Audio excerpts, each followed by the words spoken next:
നമസ്കാരം, മലയാളി വാർത്തയിലേക്ക് സ്വാഗതം. ദക്ഷിണ ലെബനനിൽ ഹിസ്ബുള്ള സൈനിക കേന്ദ്രത്തിലെ റോക്കറ്റ് ലോഞ്ചറുകൾ നശിപ്പിച്ച് ഇസ്രായേൽ സൈന്യം. ആക്രമണത്തിലൂടെയാണ് ഇസ്രായേൽ സൈന്യം ഇത് നശിപ്പിച്ചത്. ഹിസ്ബുള്ളയുടെ മധ്യദൂര റോക്കറ്റ് ലോഞ്ചറുകളാണ് ഇത്തരത്തിൽ നശിപ്പിച്ചിരിക്കുന്നത്. റോക്കറ്റ് ലോഞ്ചറുകൾ നശിപ്പിക്കാൻ ലെബനൻ സൈന്യത്തിന് മുൻകൂട്ടി അഭ്യർത്ഥന നൽകിയിരുന്നു. പക്ഷേ പ്രതികരിക്കാത്തതുകൊണ്ടാണ് ആക്രമണം നടത്തിയതെന്ന് ഇസ്രായേൽ സൈന്യം പ്രസ്താവനയിലൂടെ വ്യക്തമാക്കി.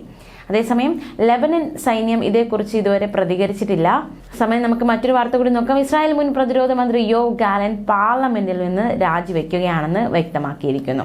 ഇസ്രായേൽ പ്രധാനമന്ത്രി ബെഞ്ചമിൻ നെതന്യാഹുവിനെതിരെ പലപ്പോഴും സ്വതന്ത്ര നിലപാട് സ്വീകരിച്ചിരുന്ന വ്യക്തിയായിരുന്നു യോവ് ഗാലന്റ്.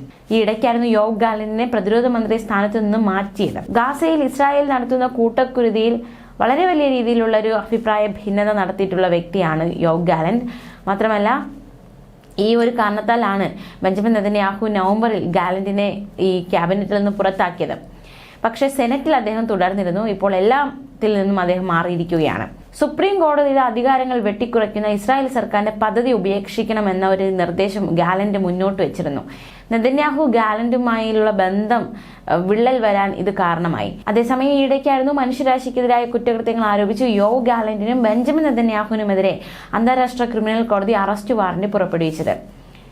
ഗാസയിലെ ഉന്നത ഹമാസ് കമാൻഡർമാരിൽ ഒരാളായ അബ്ദുൾ അൽ ഹാദി സഹാബിനെ ഡ്രോൺ ആക്രമണത്തിൽ ഇസ്രായേൽ വധിച്ചു.